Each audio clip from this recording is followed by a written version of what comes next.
Hello, everyone, and welcome to Content Marketing Insider powered by Repurpose.io. Here is the host with the most, Roy Garcia. Thank you for joining us today. And on this episode, our guest is a 16-year veteran when it comes to branding and web design. And she's worked with some of the most well-known names in the entertainment industry. I'm not sure if you know these names. They may ring a bell. Companies like Netflix, Spaceland Presents, Echoplex, Regent Theater, KCRW Radio, and Live Nation, just to name a few. She also co-hosts the popular podcast Your Smartly Brand podcast, a show designed to empower entrepreneurs with tips, tools, and strategies needed to make their businesses stand out from their competition. Without further ado, let me bring our very special guest for today, Megan Gersch. Megan, welcome to Content Marketing Insider. Hi, thank you so much for having me. Megan, before we move forward with this interview, I gotta get this out of my chest. I am loving the violet hair. Not a lot of people can rock that hair, but you can. Oh, thank you so much. I appreciate that. I am dying to know your story, so tell us a little bit about yourself. Yeah, absolutely. So I've always had an interest in both music and art. And so growing up, I wanted to figure out a way that I could combine the two. And so while I was in high school, I actually had lots of friends that were in bands and musicians, songwriters. And at the time, like MySpace was like a really big thing. And so I started like customizing MySpace pages for my friends. And that's really where I got my start around like building out code and tweaking pages and stuff like that. And I just really fell in love with it. MySpace. Where were you guys when MySpace was still alive? And our topic for today is creating your authentic brand that represents you. And I'm just really excited to hear from Megan today. We're going to talk about three things. And the first thing to support how to create your authentic brand that represents you is to build a brand around your core mission, values, and how to display it online. Tell us more about that, Megan. Yeah, absolutely. This is one of the most foundational pieces of creating your custom brand. You need to get clear on what your mission is with your company, what you actually stand for as a brand. Maybe you align with supporting a certain cause, or you align with some political affiliation, or if there's something specific that you want to support in your brand, if there's something specific that you stand for, that needs to shine through in your marketing when you are putting yourself out there on social media, when you are creating blog posts, all of these things, because that is essentially what is going to help to attract the right people to you. And similarly, that's going to help to repel the wrong people from your brand. So you can see how this starts to become super important when you are starting to put yourself out there in your marketing and trying to gain that brand recognition over time with consistent posting and that kind of thing. It's so important to nail down before you create your brand design, because those types of components are going to feed every single touch point that you have with your audience. I'm sure a lot of people hear the buzzwords like branding. It can be very overwhelming for a lot of businesses. But you mentioned here in this point that they need to have mission or a vision or core values. How does one get to that point first before even thinking about branding? You can simply answer the question, what is most important to you when it comes to your business? So maybe that is supporting a certain group of people, or maybe that is empowering someone. Like, how are you going to do that throughout your business? Going a little bit deeper with yourself and saying, like, why did I start this business? Did I start it to create time freedom? Did I do it to support my kids? Did I do it for some other reason? When you go deeper, you can figure those things out, and those things feed into your core values. So it's really asking the question, like, why am I doing this? So the fundamental question to ask is, why are you doing what you do in your business? And I'm sure, bottom line, everybody's doing it for the money, right? This is why we do our businesses, is to create profit.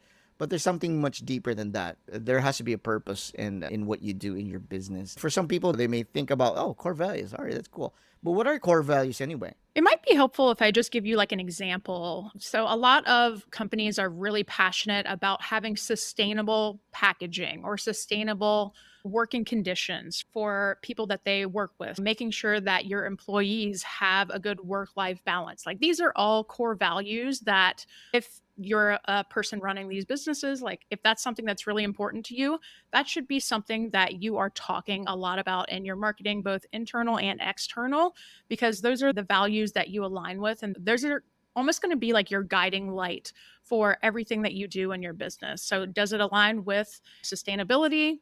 If you're a company that believes in that, then we need to make sure that's a consistent component throughout all of the different initiatives that you have throughout the business. So now, considering that you have a mission and you have people who believe in the same values that you have, you mentioned here that you will know how to display it online. What do you mean by that? You can start talking about it and mentioning it in your different marketing materials. I do a lot of video marketing, and this is an amazing way to get out there and to share your core values and sprinkle them in throughout your content. If you're using, let's say, like sustainable packaging, for example, like a lot of people will buy from you because of that, because they want to support other brands that they know are eco conscious.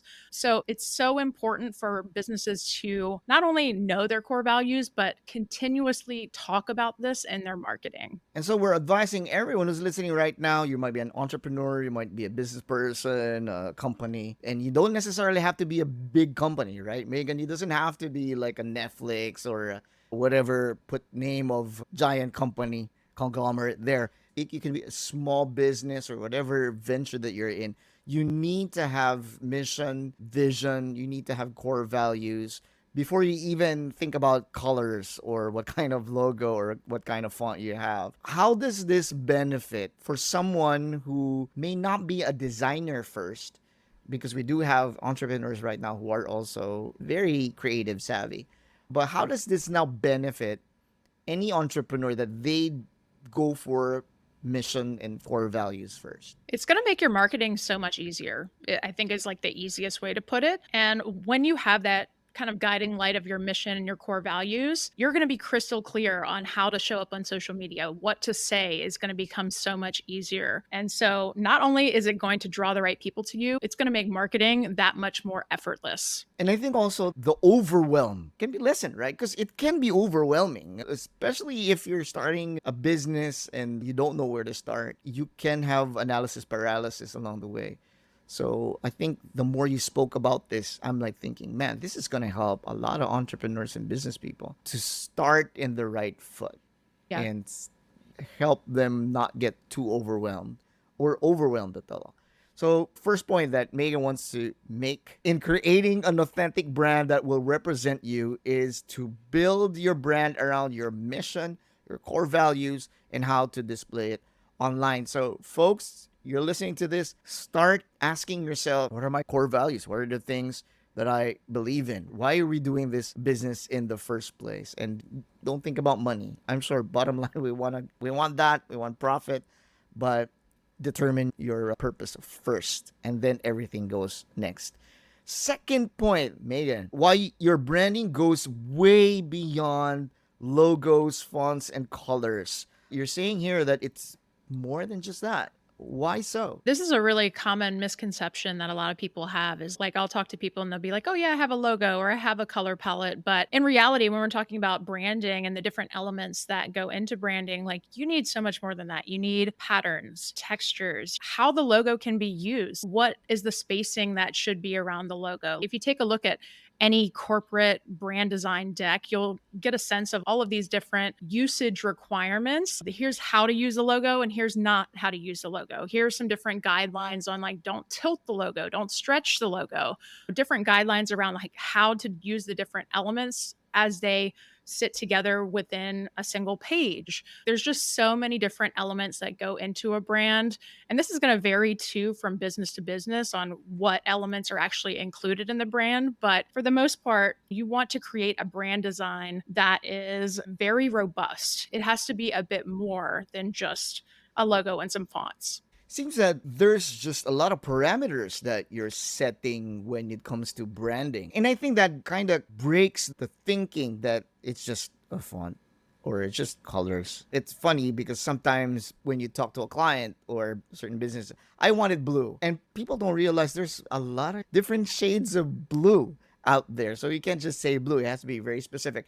When we talk about parameters, don't do this and don't do that, it does sound overwhelming, but is there a benefit to this when we put certain parameters when it comes to our branding? Absolutely. And this is so important to get a brand guide in place, especially if you're working with a team or if you're working with VAs. A brand guide is something that you can give to them, and it will essentially help anyone that you're working with to get on the same page about how content should look. The whole goal with branding is to become more and more consistent. So that way, the more that you show up consistently across your channels, the more likely that you are to build that brand recognition. So you come to recognize a company's posts in your feed after you start to see those certain colors, there's certain fonts over time. If you think of any big brand, let's say Coca-Cola, for example, like the color that automatically comes to mind is probably red because they have put that into their branding over and over and over. And we have just seen this color over and over that we just think of red when we think of that brand.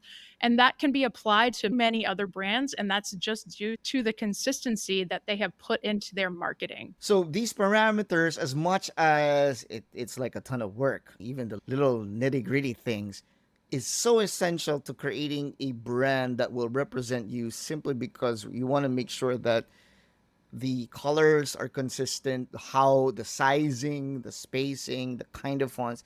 You're hoping that your customers and basically those who know your brand will realize and recognize you once they see certain colors like that. Am I correct? Absolutely. Yep. You're spot on. But here's a question because we're talking about branding. What would happen if, let's say, for example, your branding is unclear or misaligned? What does that do to your business? So there's a lot of different things that can happen, but one of the main things is that you can wind up confusing your audience. And then because your branding is all over the place, going back to core values, maybe you said at one point you align with this, but then you say something else that's contradictory over here. It's like it starts to confuse your audience and it starts to dilute your message a bit. So it's really important to get clear on your core values, again, your mission, and all of the different branding elements that are going into this kind of overarching full package of the brand that you're presenting to the world. This is something that helps other businesses to build trust with their audience. And so when you start to show up consistently with the same look and feel over and over, if you keep showing up on social with the same look and feel with all of your marketing materials, this is something that builds trust with your audience because it shows that you've put effort into your business, that you're serious about your business, that you have clarity on the direction that your business is going. And this helps to build trust with your audience because, you have consciously put effort into these little details. And this is the kind of thing where consistency builds that trust. Consistent branding helps in creating trust, establishing confidence. We want to have our business exude that, which is confidence from our customers. And if they can trust you, hey, then they can also trust you with their money. So when we create an authentic brand that represents you, if there's consistency in branding, then there's also consistency in their trust and also patronizing your business. Third point is steps you can take to strategically craft your brand with your ideal audience in mind. Megan, tell us more about this one. Yeah, I actually want to shout out repurpose.io and helping me with part of this. I love to create video content and I use repurpose.io to repurpose my content onto other platforms. So that way I make one video. So it's a little bit less work for me. And then repurpose does a lot of the heavy lifting and putting it onto other platforms. I make sure to optimize my caption so that way it works on different platforms. So that way when it gets pushed to other platforms, it looks like it belongs there. I definitely have to shout them out for helping me out to help to build my brand across different platforms. I think that's a great strategy that we're not just putting all your eggs in one basket because, yeah, that is true. They can always yank the rug from under you and you can wake up and say goodbye to your social media profile. This is a strategy that you're currently using, correct? That you're making sure that you're everywhere, anywhere, all at once. It sounds like a lot of work, but what's the benefit of that? It's all about tapping into those different audiences. And like, I hear a lot of things from other creators around, oh, don't you think people will get tired of you if they see you across multiple platforms? And I think that's completely false. How many times have you approached somebody to talk about TikTok and they say, oh, I'm not on TikTok? It's a lot more often than you think. And so I don't really worry about like people seeing me across platforms. I really just love to maximize my time and my message into creating one video or creating one asset and then using it across the different platforms to maximize my reach and to reach those different audiences. And considering there are a lot of social media channels out there, you would rather use the time to create and lead your business rather than just posting and posting. That's where Megan is using repurpose.io to help her work smarter when it comes to content distribution. And I do hope that people can check that out. We do have a free trial, and not just that, a free guide. And maybe you're seeing that all across the podcast right now. Go ahead and check that out. It's going to do wonders for your business. I do have a question, because a lot of people may face certain mistakes. And I'm sure all of us have made mistakes when it comes to our branding. I'm not sure what kind of mistakes a lot of clients do. And hopefully they can hire someone like you. And we will put a lot of your details on the show notes. They would be able to save a lot of time, effort, and tears when they hire a branding expert such as Megan. But what are the common mistakes that businesses do when it comes to their branding? And if they do something like that, maybe you can also give them some expert advice on how to fix them. So I would say the number one mistake is not having a brand guide. And I know that we talked about this a little bit earlier, but it needs to be some type of guidelines for how your branding should look, the exact colors, the exact fonts, and like go through all of those guidelines step by step. And I would say, second to that is not creating branded templates. Templates are an amazing way to speed up content creation in your business. So you don't have to go back to a blank page every time you sit down to go to create something. If you have branded templates in place, you simply might need to change the color out, maybe change out the actual text of what it says on the image, whatever you're creating. And then it's just going to cut your time that you're sitting down to create at least in half. It just helps to speed up the content creation process in your business. Megan, before we end the podcast, let's say, for example, you are speaking in front of wide-eyed, mystified entrepreneurs who are loving what you're saying. All right, branding, great. Font colors, great. Being consistent and all of that. But it seems that it's a bit overwhelming for them, knowing that this is their first time to know about this or to hear about it again much clearer. What would your advice to them be? The most important thing is just to get started. Even if it's not perfect, just get started. You can tweak it and evolve it along the way. I feel like a lot of people get hung up on like just getting their first things out there and they have to make it perfect and it has to be a certain way. But it's like in reality, we're thinking about social media posts and that kind of thing. These things have a shelf life. So, a post that you made 3 years ago is not going to be seen today, most likely. So just get started. The more that you get in those reps and start practicing, you can evolve that brand over time. You can perfect it over time. You might find out some things from your audience about like, they really liked when you talked about this specific thing and maybe you pivot your business to be more in that direction. But yeah, just get started. It's the simplest advice, but also some of the most effective advice. Go get started. Don't get paralyzed with all the information. Put some effort in moving forward or else you won't get to where you want to be.